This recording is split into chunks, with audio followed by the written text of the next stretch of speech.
The key to fluent English that most students don't use. If you speak with a lot of pauses and hesitations, but you want to speak fluently and naturally like a native speaker, the secret is learn to think in English. Many English students say, "It's too difficult. I don't know enough English words. I need to think in my native language and translate." However, thinking in your native language and translating results in sentences that don't sound natural in English because the sentence structure is often different in English and your native language.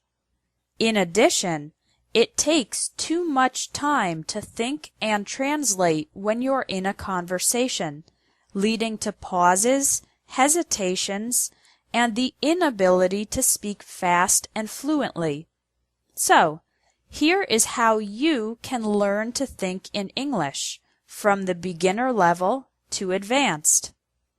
Level 1 is thinking in individual English words. For example, when you wake up in the morning, think of words like bed, toothbrush, bathroom, eat, banana, coffee, clothes, and shoes.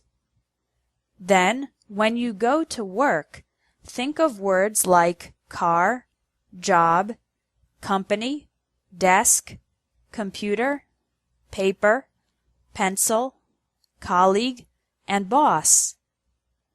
During the day, continue to think of the individual English words for everything you see, hear, and do. Try this exercise right now. Look around you and think of all the English words you can. I'd imagine you can think of at least 10 words.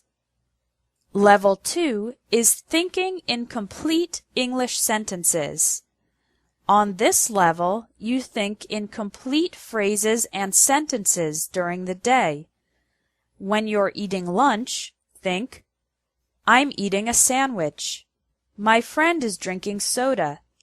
This restaurant is very good." When you're watching TV, think, "That actress is beautiful. The journalist has black hair. He's talking about politics."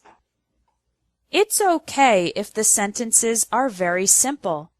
The most important part is to practice and develop the habit of thinking in complete sentences. Level 3 is functional English. On this level, you imagine having to use English for everything that you need to do. After every time you speak in your native language, think of how you would say that in English. For example, how would you buy a train ticket or order a drink in an English-speaking country? "A round-trip ticket to Central Station, please. Could I have a lemonade with no sugar?" This helps develop your English for real-life situations, even though you are only thinking and not speaking.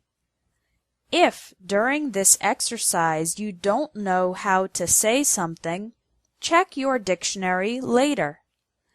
If you do this kind of mental practice regularly, you will develop the ability to use English in any everyday situation. Level 4 is narrative English, telling a story or speaking for a long time in English.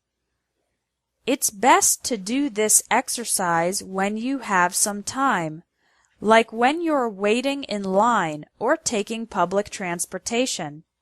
Think of a memory or story that you would like to tell an English-speaking friend.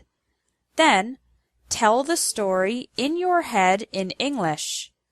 Because you are only thinking, not speaking, you can relax and do your best without all the pressure of a real conversation. I hope you can see that you don't need to be super advanced to learn to think in English. You can start today. Try one of the 4 levels this week: thinking in individual words, complete sentences, functional English, or narrative English. Thinking in English is the biggest tip for increasing your fluency because it makes you more confident and helps you speak more easily without hesitation. The next lesson is about correcting your English errors.